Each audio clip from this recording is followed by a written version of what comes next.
Paolo Fanganini, le plus grand violoniste que le monde ait jamais connu, a bâti sa réputation et sa fortune. Mais cette manie de planter ses crocs dans son violon, à la fin de chaque concert, lui a coûté très cher en instruments. Mademoiselle, croyez-vous que je pourrais apprendre le violon? Toi? Jouer du violon? Ha! Tu ne sais même pas jouer du peigne musical. Ça suffit, Vlad. Val, tu viendras me voir après la classe. Tiens, c'est pour toi, Val. Tu peux emprunter le violon de l'école pour le week-end.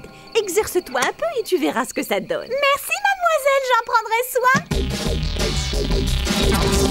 Qu'est-ce que c'est que ça? Le violon de l'école. Je vais apprendre à en jouer et je deviendrai riche et célèbre. Et ouais, c'est ça, et les cochons voleront. Bonjour Claudia, qui est un gentil chacha. Pas elle en tout cas. Elle vient juste de manger mes devoirs, une fois de plus. Si elle recommence, je vais la... Ah, je sais pas ce que je vais lui faire, mais en tout cas, ça ne lui plaira pas du tout, c'est sûr.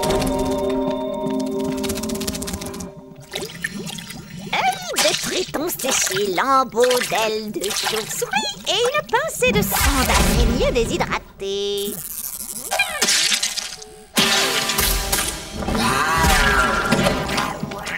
Bella, je suis là. Bella n'est pas là. Elle est allée chez le coiffeur. On est vendredi. Ah oui, c'est juste. Ça sent horriblement mauvais. Qu'est-ce que c'est? C'est juste une petite préparation à ma façon, faite avec des restes. Claudia! Vlad! La pauvre chatte, ce n'est pas parce qu'elle a mangé tes... Bonjour, papa. Oh, Claudia! Où est Claudia? Je ne sais pas. Sans doute en train de dévorer les devoirs de Vlad une fois de plus. Non, je comprends. C'était donc toi depuis le début.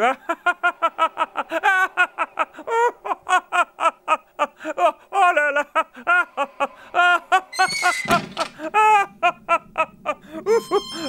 Oh mes oreilles! Si elle continue à jouer comme ça, le week-end ne va pas être des plus paisibles.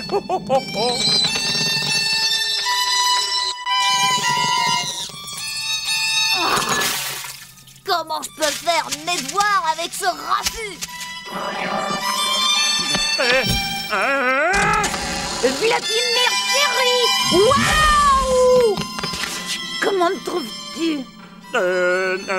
Simplement ravissant. Quel est ce bruit épouvantable?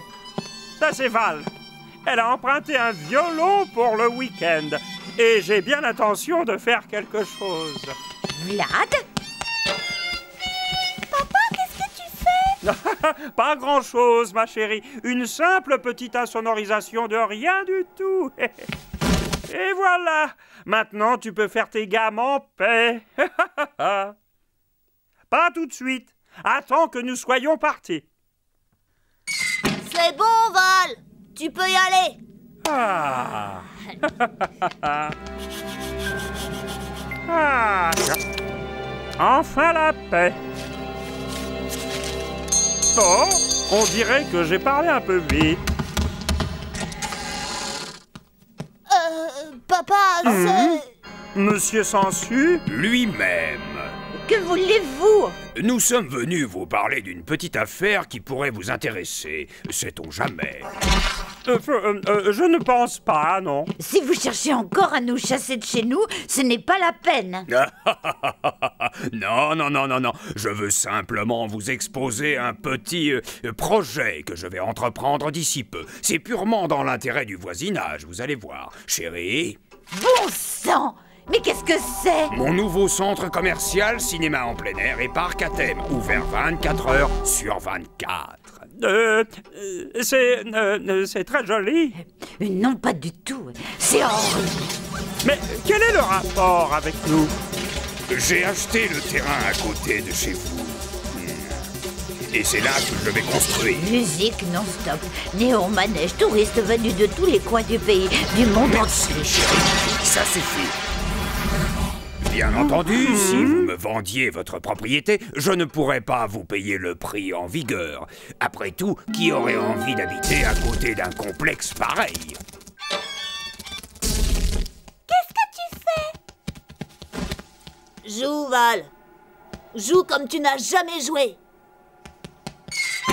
Oui. Je vous suggère de réfléchir soigneusement à ma petite... Oh non, encore! Oh, il ne manquait plus que ça. Qu'est-ce que c'est?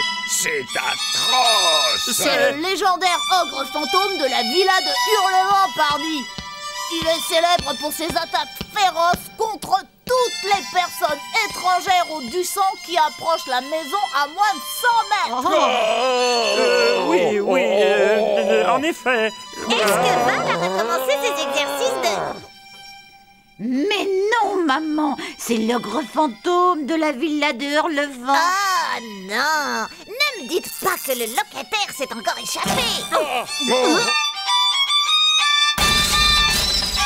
Je crois qu'il se rapproche. À votre place, je m'en irai vite. Comme vous n'êtes pas de la famille du sang, il va vous mettre en pièces. Oui, Monsieur Sansu! Vous n'oubliez rien? Courons!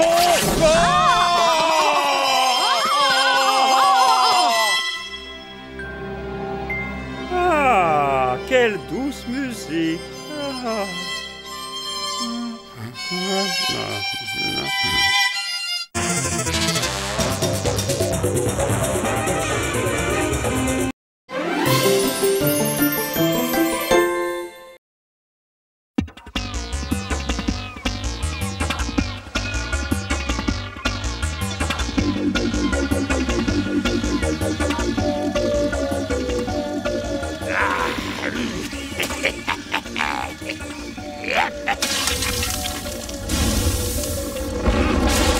La soupe, tout le monde! Si le vent tourne encore, on y a droit une fois de plus. Oh, et si on mange la cuisine de Sam la sueur, on y a droit aussi. Fichus! Nous sommes tous fichus!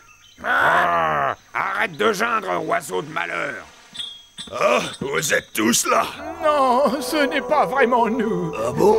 Non, en fait, nous sommes là-bas, exactement de l'autre côté de l'île. Mais si ce n'est pas vraiment vous, qui êtes-vous? Nous ne sommes qu'un mirage, ce que l'on appelle une illusion d'optique. Et moi qui allais vous donner le plat favori du capitaine? On parle de toi, Gay! Un bon conseil, Polly, tais-toi. Je connais des perroquets beaucoup plus beaux que toi qui ont fini leur carrière en vulgaire plumeau. Oh, quel imbécile! Le plat préféré du capitaine, c'est la bouillie de poisson. L'ennui, c'est que j'ai oublié le lait. Alors, vous dites de l'autre côté de l'île? C'est là que tu nous trouveras. Il est parti. Mais il va revenir! Oh! Nous sommes tous fichus, hein? Pas de doute, il nous aura tous par l'estomac. Nous serons 6 pieds sous terre d'ici ce soir. Non, la bouillie de poisson y sera certainement, mais pas nous. Nous allons faire preuve d'imagination. Comment ça, Kate? Nous allons discrètement creuser un trou et dès que Sam la sueur aura le dos tourné, nous y jetterons la nourriture en vitesse. Mais nous n'avons pas de pelle. Ah, mais nous avons cette barque à puce surexcitée.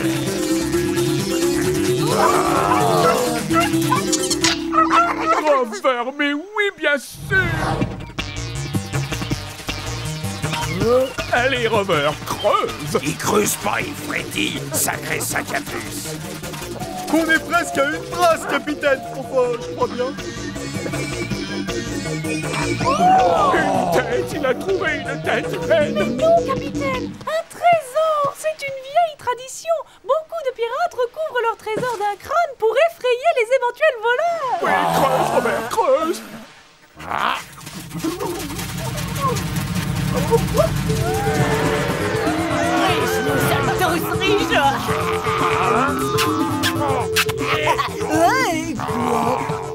Embrassez de force, pareil. Retournons au magot fou. Ensuite, nous pourrons mettre le cap sur la verte et douce Angleterre et après, le fric, le fric, le fric. Capitaine! Où êtes-vous?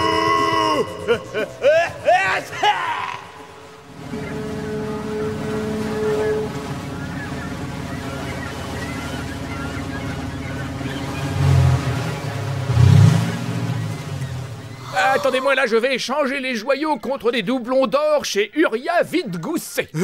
Qui? C'est un prêteur sur gage très important, Ned. Tout le monde le connaît ici. On l'appelle même le receleur du royaume. Je serai de retour en un clin d'œil et avec assez de pièces d'or pour nous remplir les poches bien au-delà de nos rêves les plus fous. Surtout ne vous faites pas rouler par Uriah Vidgousset, capitaine. Oh, Uriah Vidgousset me rouler. Quelle drôle d'idée, mais il est aussi honnête que le jour est long. Allez, allez. Il se peut que ça dure plus qu'un clin d'œil.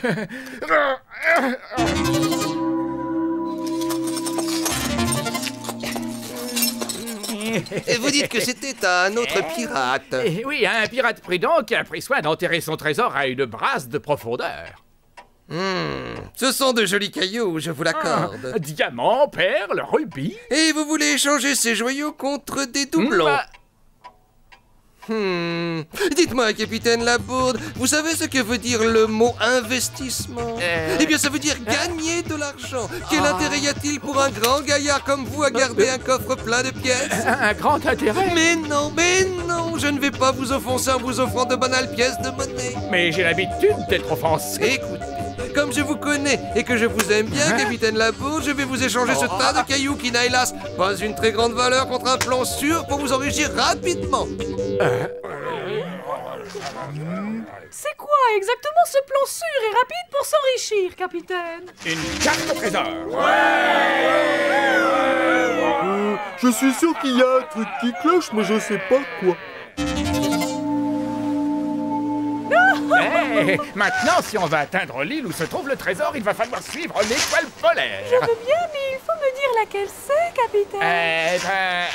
Normalement, c'est celle qui brille le plus dans le ciel. Ah, c'est sûrement celle-là, capitaine. C'est l'étoile la plus brillante. Ah, elle m'a l'air plutôt mobile pour une étoile. Mais bon, suivons-la, Kate. Hey, doucement. Oh, je n'ai qu'un seul gouvernail. Droit devant. Non, arrière toute. À trésor toute. À moins que ce soit de l'autre côté. Mais qu'est-ce qui lui prend à cette étoile? Elle gigote comme si elle avait des pulls. Trésor, me voilà. On prend toujours du bon temps devant un bon gros trésor bien lourd. Hop. N'oubliez pas les peines. Encore quelques centimètres à creuser et le trésor est à nous. On est à combien du fond? La carte indique que le trésor est à une brasse du fond. Capitaine non. Qu'est-ce que c'est? C'est peut-être un fantôme qui est chargé de garder le trésor. Oh non. Enfin, vous voilà. Votre mirage de l'autre côté de l'île m'avait bien dit que vous seriez là. Sam, la sueur, mais alors cette île est la même que celle où nous étions la dernière fois. Et ce trou doit être celui où nous avons trouvé le trésor. En clair, ça veut dire que j'ai cédé à Uriah Vidgousset le trésor en échange de la carte qui nous indiquait où nous pouvions trouver le trésor que nous venions déjà de lui donner. Je suis désolé, j'ai mangé toute la bouillie de poisson. Au trésor. Oh, c'est pas grave, inutile de vous fâcher, je pourrais toujours vous en refaire, vous savez.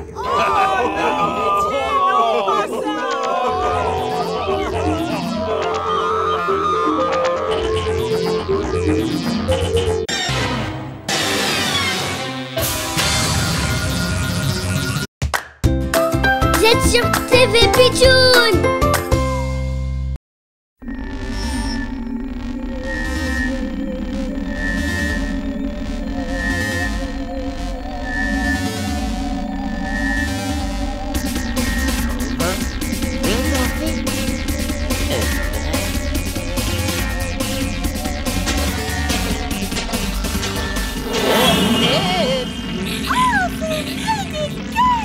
Recule encore, Luc, sinon tu vas tous nous souffler.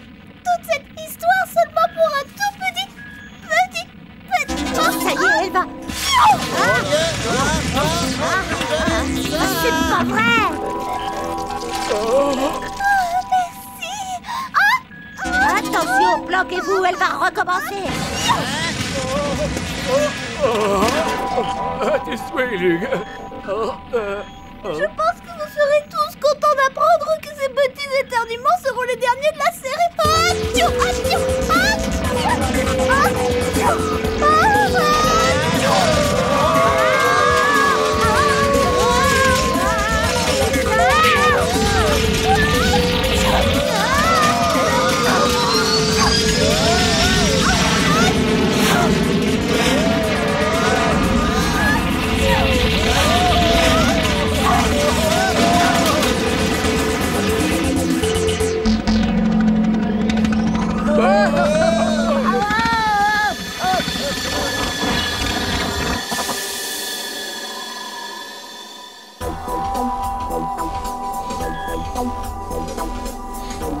Alors, vous avez une idée de l'endroit où nous sommes? Nous sommes hors de notre trajectoire. Je n'y peux rien, c'est une réaction allergique. Réaction à quoi exactement, Lug? Au rayon de la lune, au rayon des étoiles, au rayon de la mort. Je suis allergique à tous les rayons possibles et imaginables. Je suis une martyre de la fièvre du rayon. Quelqu'un a une idée de ce que c'est que ça? Non. Et quoi que ce soit, ça approche très vite.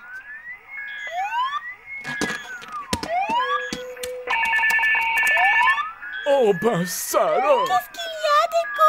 Tu es allergique toi aussi? Tout le monde est allergique à ce qui arrive derrière le vaisseau, Lug. Nous allons être pris dans une tempête de météores.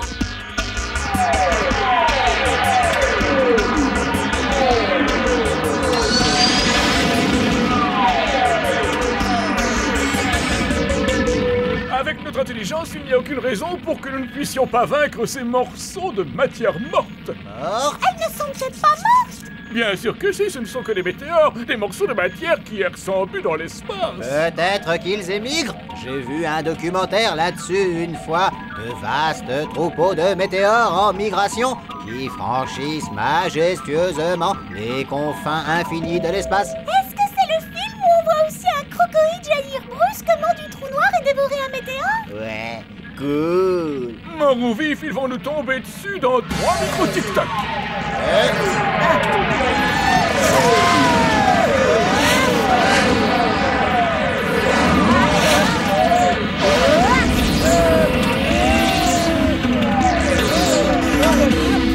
Trop près, Glitch. Appuie sur le...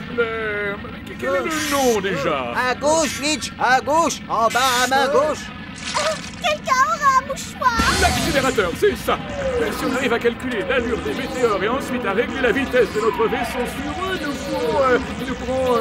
Mais oui, nous pourrons voyager ensemble. Tout à fait, Glitch. Ensuite, tu nous feras dévier sur le bord jusqu'à ce que nous puissions sortir du troupeau. Mais il faudra surtout rester à l'écart des astéroïdes, mère. Oui, surtout si elles ont des petits. Il faut aussi rester à l'écart des petits. T'as raison, et surtout ceux qui ont des mères. Et nous devons faire aucun mouvement brusque.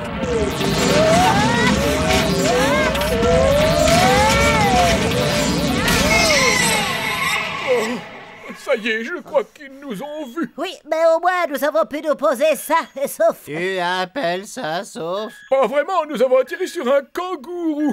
Un jeune météore. Mais si sa mère nous repère, nous sommes tous cuits. C'est ce que j'essaie.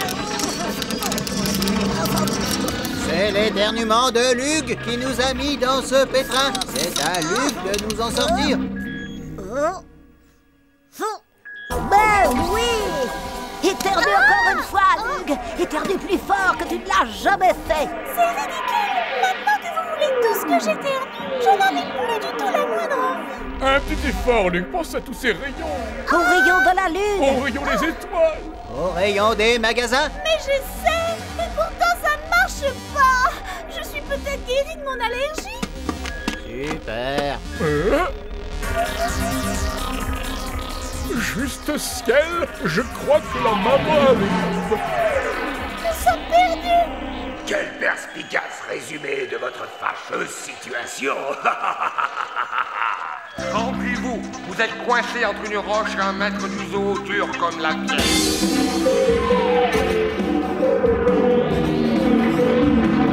Éternue! Je ne peux pas, je ne sais pas pourquoi il n'y a jamais de rayon dans les parages quand on en cherche un.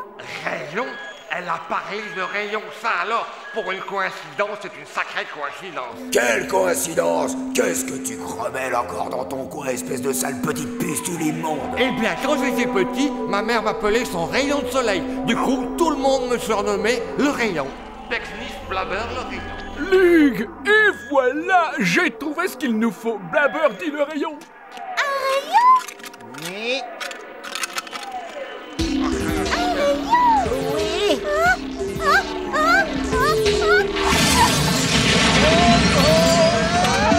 Suivons-les! Impossible! Il y a un bébé météore sur la trajectoire. Alors pulvérise-le tout de suite! Je crois pas que ce serait une bonne idée. Ah oui, pourquoi? Regardez. Je crois qu'elle n'a pas apprécié votre ordre de pulvériser son bébé météore. Ah, mère météore en liberté, au secours!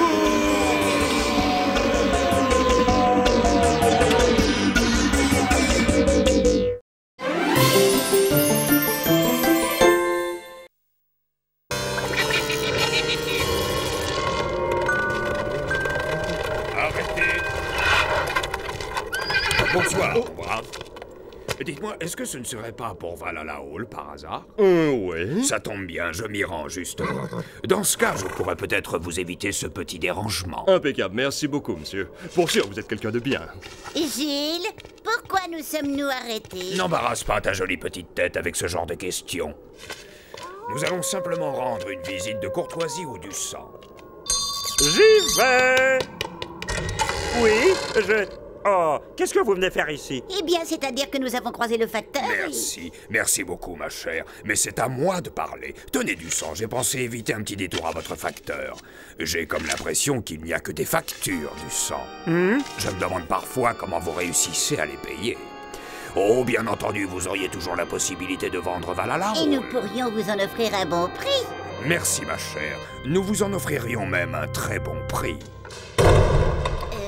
Si on le laissait y réfléchir un peu... C'est à moi de décider quand nous partirons, ma chère. Viens, on s'en va. Oh, elle devrait déjà être rentrée. Elle doit encore passer son temps avec ce garçon singulier. Calme-toi, Terry. N'oublie pas que tu as le cœur fragile. Jamais je n'aurais cru qu'un jour ma fille sortirait avec un pêcheur qui fréquente une école privée et se donne des grands airs. Mais tu crois pas qu'on aurait quand même un peu moins peur si on regardait ce film derrière le canapé? Oui, peut-être. Bonsoir, maman, papa. Vlad, c'est l'heure de... Oh, encore en train de regarder ces bêtises. Oh, t'arrives juste au meilleur moment. Je ne veux pas que vous regardiez des films d'horreur. Les feuilletons qui passent le jour, ça vaut nuit. Mais non, moi, je t'assure que non. Ça ne fait pas si peur que ça. Oh si, ils ont tous des drôles de dents arrondies, ces affreux teints roses et la façon dont ils mangent des légumes, et en plus ils ne sortent que le jour en plein soleil. Ça suffit, j'en ai assez entendu comme ça. Oh non! Elle a raison. Ce ne sont que des films stupides et insipides. Pouah! Même moi, je pourrais faire beaucoup mieux que ça avec la vieille caméra mécanique de votre grand-papa. Hein? Et quelque chose ne va pas, mon chéri. Des factures, toujours des factures et encore des factures. On va sûrement être obligé de vendre la maison. Tu envisages de vendre notre Valhalla Hall? Non! Mais ces factures, je ne sais vraiment pas ce que je vais pouvoir faire pour trouver de quoi les payer. T'inquiète pas, papa, on va bien finir par trouver une autre solution. Est-ce que t'étais sérieux, papa? Pour cette montagne de factures? Eh bien, mon garçon, j'ai bien peur. Non, je te parle de la vieille caméra. Eh bien, oui, mais je... Alors pourquoi on ne tournerait pas un film? Ah, eh bien, tu sais, je suppose que les choses ne sont pas aussi... C'est vrai, il nous passe des bêtises sur Télé Transylvania. Je suis certaine qu'il serait absolument ravi de diffuser pour une fois un film intéressant et fait par un nouveau réalisateur. Ah ouais? Tu l'as trouvé pas? Oh Ah la voilà. Et il y a aussi de la pellicule vierge.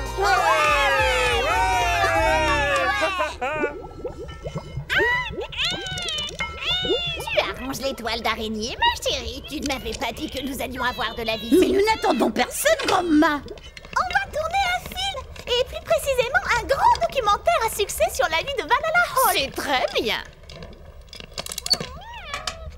Scène 1.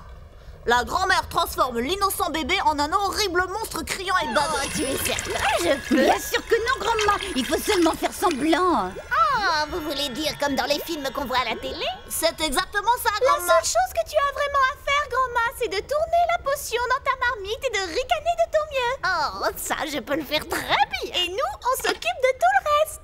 Scène 1, première prise et moteur. Formidable, ça va certainement être un film vraiment extraordinaire. Superbe maquillage, bah, elle a vraiment l'air bizarre. Un véritable instrument. Scène 7, première prise et moteur.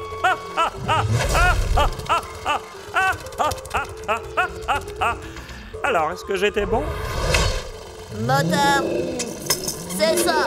Je veux de la rage. Et maintenant, donne-moi également de la colère. Vraiment superbe. Décidément, tu es doué, très naturel. Ouais, tu as vraiment été superbe, man. Ça me fait plaisir de me rendre compte que je n'ai pas encore perdu la main. À l'école, j'étais toujours la première en cours de cri perçant. J'avais un de ces timbres. Merde. C'est moi qui vous le dis. Ce film devrait les faire tomber à la renverse. Quand je pense que demain, je serai peut-être une vedette de l'écran. C'est bien votre film. Ouais. Est-ce que tous les invités sont là? Oui, ça a intérêt à être bien. Mais rien à part cette carte. Bon, eh bien, puisque ce n'est rien, tu ne dois pas en avoir besoin, la bourde. Mesdames et messieurs, permettez-moi de vous présenter l'équipe créative à l'origine du film que nous allons voir ce soir, les du sang. Cher du sang. Permettez-moi de vous présenter Monsieur Jugulaire, président de la compagnie de télévision transylvanienne. J'espère que c'est bien. Oui, bien sûr. L'antre des vampires, c'est un joli titre, et puis ça évoque une sorte d'éloge des valeurs familiales. Mais qu'est-ce qui se passe? Pourquoi est-ce qu'on n'est pas à l'écran? Grandma était censée être dans ce plan. Oh, j'avais oublié. C'est vrai que grand-papa avait acheté la caméra et la pellicule dans l'autre monde. Les vampires ne peuvent pas apparaître sur le Tu veux film. dire que... Oui, c'est comme pour les miroirs. On ne pourra pas nous voir. Oh. Ce n'est pas tout à fait un film d'action. Non. Pour être franc, je dirais que c'est le plus gros tas de... Bravo! C'est le meilleur film minimaliste que j'ai jamais eu l'occasion de voir, je vous en prie. Dites-moi que vous me laisserez le projeter dans ma galerie d'art. Je vous demande pardon, est-ce que c'est une plaisanterie? Plaisanterie, je ne plaisante jamais avec l'art. Dites-moi combien vous voulez pour cette œuvre de génie, faites votre prix. Une véritable œuvre d'art qu'il a dit. En tout cas, si je ne connais pas grand-chose à l'art, je sais très bien ce que j'aime. Avoir de quoi payer toutes mes factures.